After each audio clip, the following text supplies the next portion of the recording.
வணக்கம் நண்பர்களே, இந்த வீடியோவில் என்ன பார்க்க இருக்கான்னா, ஒரு கேப்டன் எவ்வாறு செயல்பட வேண்டும், அவர் எவ்வாறு முன்னுதாரணமாக இருக்க வேண்டும், ஒரு அணியை எவ்வாறு வழிநடத்த வேண்டும் என்பது குறித்து ரோஹித் சர்மாவை பார்த்து தான் கற்றுக்கணும். பாபராசா மட்டும் இல்லை, பாகிஸ்தான் கிரிக்கெட் மட்டுமல்ல, ஒட்டுமொத்த கிரிக்கெட்டும் ரோஹித் சர்மாவை பார்த்து தான் கேப்டன்சி கற்றுக்கணும்னு இந்திய அணியின் கேப்டன் குறித்து பாகிஸ்தான் முன்னாள் வீரர் அப்ரிடி கூறியுள்ளார். அதை பற்றி தான் பார்க்க இருக்கோம்.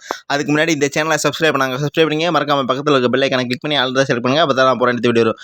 வாங்க, ரெண்டு வீடியோக்குள்ள போய் முழுசாக தெரிஞ்சுக்கலாம். நடந்து முடிந்த T20 உலகக்கோப்பை தொடரை இந்திய அணியானது கைப்பற்றியது. இதில் இந்திய அணியின் கேப்டன் ரோஹித் சர்மாவின் பங்கு மிகப்பெரியதாக இருந்தது. இந்த முறை நடைபெற்று முடிந்த T20 உலகக்கோப்பை தொடரில் இந்தியா சார்பில் அதிக ரன்கள் எடுத்தவராகவும், அதிக பவுண்டரி மற்றும் சிக்ஸர் அடித்தவராகவும், அது மட்டுமல்லாமல் அதிக ஸ்ட்ரைக் ரேட்டுடன் விளையாடியவராகவும் இந்திய அணியின் கேப்டன் ரோஹித் சர்மா விளங்குகின்றார். துவக்க இடத்தில் ரோஹித் சர்மா ஒரு வீரராக ஆட்டத்தை மாற்றக்கூடிய வகையில் விளையாடினார். மேலும் அணிக்கு கொடுத்த அவர் பாசிட்டிவ் தான் எல்லாரையும் அவரவர் பங்குடன் விளையாட வைத்தது. மேலும் ஒரு கேப்டனாகவும் களத்தில் மிகச்சிறந்த முடிவுகளை எடுத்திருந்தார். இந்த நிலையில் ரோஹித் சர்மா குறித்து பேசியிருக்கும் ஷாகித் அப்ரிடி, எப்பொழுதும் ஒரு கேப்டனின் பங்கு மிகவும் முக்கியமானது. கேப்டனின் உடல் மொழியே அணியின் உடல் மொழியாக மாறும். தலைவர் எப்பொழுதும் முன்மாதிரியாக இருக்க வேண்டும். ரோஹித் சர்மாவை உதாரணமாக எடுத்துக்கொள்ளலாம். ரோஹித் சர்மா அதிரடியாக விளையாடும் விதத்தில் கீழ்வரிசை பேட்ஸ்மேன்கள் நம்பிக்கையுடன் இருக்கின்றார்கள். எனவே கேப்டனின் பங்கு இங்கு முக்கியமானது.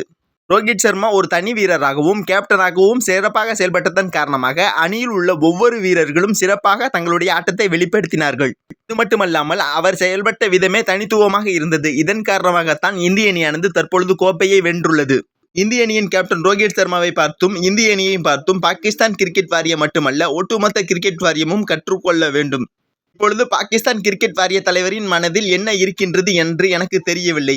மேலும் என்ன மாற்றங்கள் செய்யப்படும் என்பதை பார்க்க மிகவும் ஆர்வலாகவும் இருக்கின்றேன். ஆனால் நான் எப்பொழுதும் அணியை தொடர்ந்து ஆதரிப்பேன். அதை தொடர்ந்து செய்து கொண்டேதான் இருப்பேன்.